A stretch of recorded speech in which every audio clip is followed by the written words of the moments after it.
Okay, very interesting because I know not that long ago I did a video and we talked about other currencies to possibly keep an eye out on.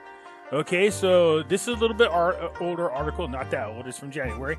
Thailand avoids U.S. currency manipulator tag. All right, so, but there's some other things I want to point out in this article. Let me just enlarge this sucker a little bit because my ass is old and blind. Okay, so here we go. Thailand was not included on the latest watch list of currency manipulators issued by the U.S. Treasury. So, for those you don't know, semi-annual reports are released in Washington from the U.S. Treasury, and they've been monitoring countries that they believe manipulate their currency. And the last thing you want to do is get on this monitoring list.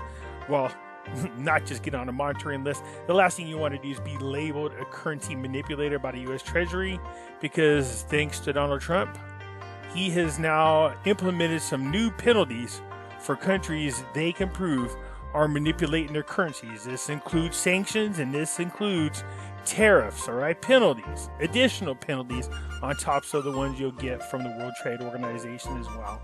Okay, so anyways, Malaysia. I know when we talked about Thailand, and people say, well, which currencies do you like, Pimpy? I said, the ones I really want to keep an eye on right now, and it's because I knew there was an issue with all of these, especially since they were all taking advantage of the fact that China and the United States were in a tariff war, or trade war.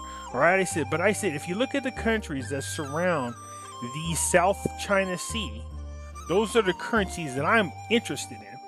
Thailand is one of them. The Thai baht, I believe, is what it's called. And so they, like the other surrounding countries there, benefited from the trade war. A lot of different companies came to their location and brought businesses with them. So, anyways, here goes on to say Thailand's. Let's see. Oh, here we go. In the semi-annual report released Monday to the Treasury, cited 10 countries that are possibly using their exchange rates to gain an export advantage over the U.S. 3 of them, Singapore, Malaysia, and Vietnam, were from the Southeast Asia and retained on the list from May 2009 as expected. So they're still on there.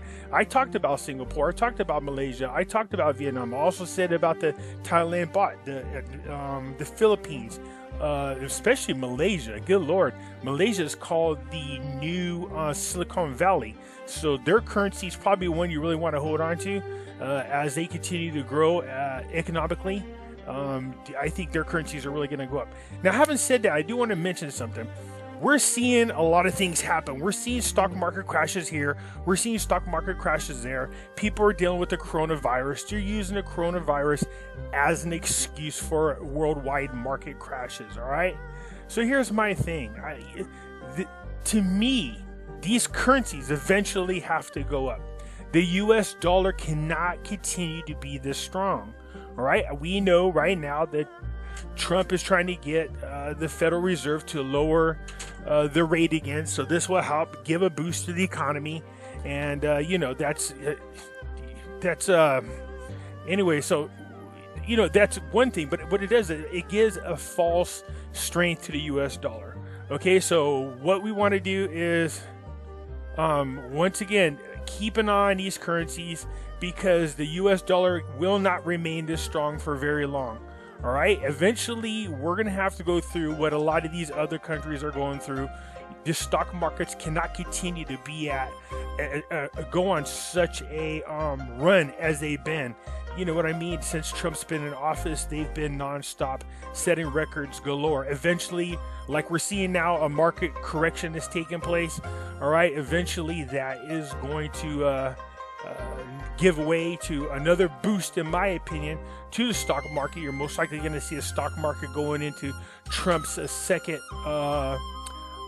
He's going to get reelected, make no doubt about it. Love him or hate him, that guy's going to be in there. And to be quite honest with you, if I'm holding on to the Iraqi dinar or the Vietnam dong, the one person I want in office is Trump, because I don't trust what these other politicians are capable of doing.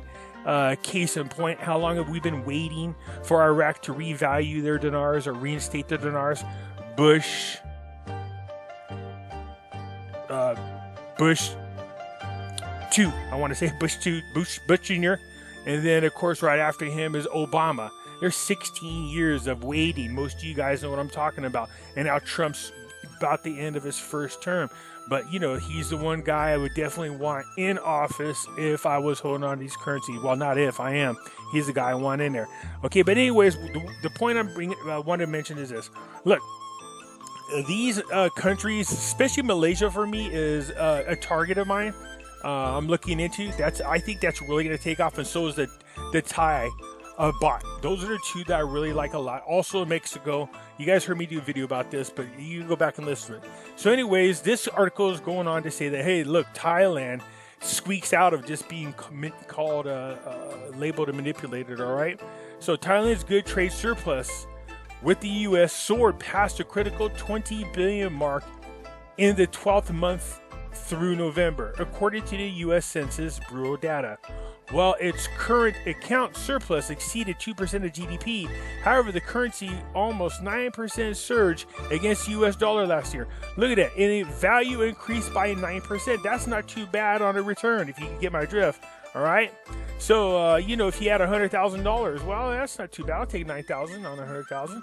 You know what I mean? There's still growth potential there. Anyways, no one should consider Thailand as one that has tried to manipulate its exchange rate to gain an export advantage, the National Central Bank governor said in an interview last month. Why does that sound so familiar to me? I know. Because the article I read when Vietnam was being seen about their currency, and they were talking to the BIS, they were saying they were not, or no, it was the U.S. Department of Treasury over there in Vietnam. Vietnam was saying the same exact words. We are not a currency manipulator, all right? Anyway, love the relationship that they have with the United States. Anyways, I'll leave this link to the article in here. So anyways, by rule, the Treasury retains countries on the monitoring list for at least 2 consecutive reports when they first are cited. Hence, it kept Singapore, Malaysia, and Vietnam on the list. So the list comes out every 6 months. It's almost that time coming up. The Treasury found that Vietnam had violated only one of the 3 criteria in the latest report, down 2 from May. So May, let's see, June, July, August, September, October, November. Okay, so the November report came out. So what are we waiting for after that? November, December, January, February, March, April, May. So the next, let's just look right there. May, so May, we're going to know a whole lot more about what's going on with Vietnam, as well as these other currency. Keep in mind, April 6th is the new penalties for currency manipulation. There are a lot of interesting things coming ahead here soon. So this should force a lot of these countries to start correcting their currencies. Let's see. So I showed everybody that in the May report that Vietnam was in violation of three of the criteria. Now they're saying they're down to 1 of them. So we'll see if they get it together. You know, the one thing that might be saving grace for these people is the fact that we're dealing with the coronavirus right now and everybody's being affected. That's not what we wanted, but I'm not making excuses for it, but just we'll keep an eye on it. We'll know a whole lot more about all of our currencies definitely between now and April. There's no doubt about it, okay? One way or the other. Okay, and I'll continue on real quick, but just a reminder. If you haven't already, we have Pimpy's Investment Chat. That's the same as the YouTube channel. I encourage everybody to come here. It's free. I'll leave the link in the description. Also, a lot of people have been asking me about cryptocurrencies and where they could go to buy some. Those links are in the description as well, all right? So they're really, Coinbase is a really user-friendly site for all beginners. I recommend you go to Coinbase, all right? Also, if you use a link and you go there, it gives you $10 free. Okay, let's get back to Vietnam real quick. Now, this too is an article that's talking about the pressure that the Vietnam currency is under for this year. After being relatively stable last year, the foreign exchange rate of the Vietnam dong against the U.S. dollar is forecasted to be under greater pressure in 2020 due to both internal and external headwinds. Okay? So the financial experts said that the pressure on the exchange rate would be bigger this year as a greenback supply decline in the domestic market is forecasted, driven by weaker foreign direct investments, the FDI. Sometimes you guys will hear me say the FDI. That's what they're talking about, foreign direct investment, inflow and exports, okay?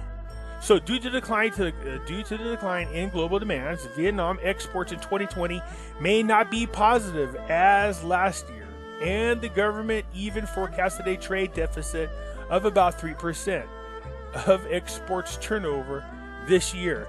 So, of course, we saw that they had a boom in their economy due to the trade war. But, I find this hard to believe that there's going to be a decline, because a lot of those companies were just got established in there. And I can't imagine that somehow their economy is going to hurt from this. No, more people have been hired, more people are paying taxes, there's more jobs there, there's bigger companies that all came to Vietnam. I can't imagine them doing anything really to weaken the Vietnam dong to a point that's unbearable for us. In my opinion, I'm still waiting for it to go up. Anyways, it goes on to make explain how look at higher inflation would also put more pressure on the exchange rate. We know this. In fact, shortage of meat in the country has seen inflation spike. Inflation was at 5.2 year on year in December 2019, up from 3.5 prior year. Okay, so anyways, yeah, the inflation, we don't want it to see it go up, but one of the things they could do to curb inflation a little bit is an increase in currency value. All right, anyways, moreover, the US President Trump wants to use the trade war to gain an advantage over his opponent in his re-election campaign. Well, we already know that war came to an end, and I said that all along, that Trump was using all those countries that surrounded the South China Sea. This is why I'm saying it's in my opinion, a good opportunity to pick up their currencies. Okay, the president used them. I said the same thing, that he used them to gain an advantage over China. So, and here's the thing, we're not even done dealing with China. We're barely in phase 1 and all hell broke loose. So, there's still a lot of growth opportunities. We just need this coronavirus thing to stop. We need the market to rebound. We need to get our ducks in a row here so that these currencies can start increasing. But make no doubt about it, the value of all these currencies are going to go up once the U.S. starts really taking a serious hit on the economy. But in my opinion, the real hit probably won't happen until after Trump's re-election. I know right now there's a lot of forces out there with an agenda to get Trump out of office. They're trying to drive down the market. But what usually happens is over a few days, in this case a couple of weeks, people will get they'll get numb to it and they'll just go, this is all malarkey, and then they'll go right back to investing. Okay, anyways, I just wanted to share this information. I think we see some positive one way or the other, we're going to see some in my opinion, positive news coming out here, especially between now and the sometime in April, right? So the middle of April. So sometime within the next 6 weeks, we're definitely going to know a whole lot about the Iraqi dinar and the Vietnam dong and any other currencies for that matter, right? Anyways, please like, subscribe if you're not a subscriber. Still 52% of the people that see my videos are not subscribers, just so you people are aware. I don't use Patreon to get money. Let YouTube pay me, and I can continue to get the information for free. One of the ways that helps them pay me is for you guys to subscribe and hit the like button. Okay? All right, I appreciate that. Thank you, and everybody have a good one.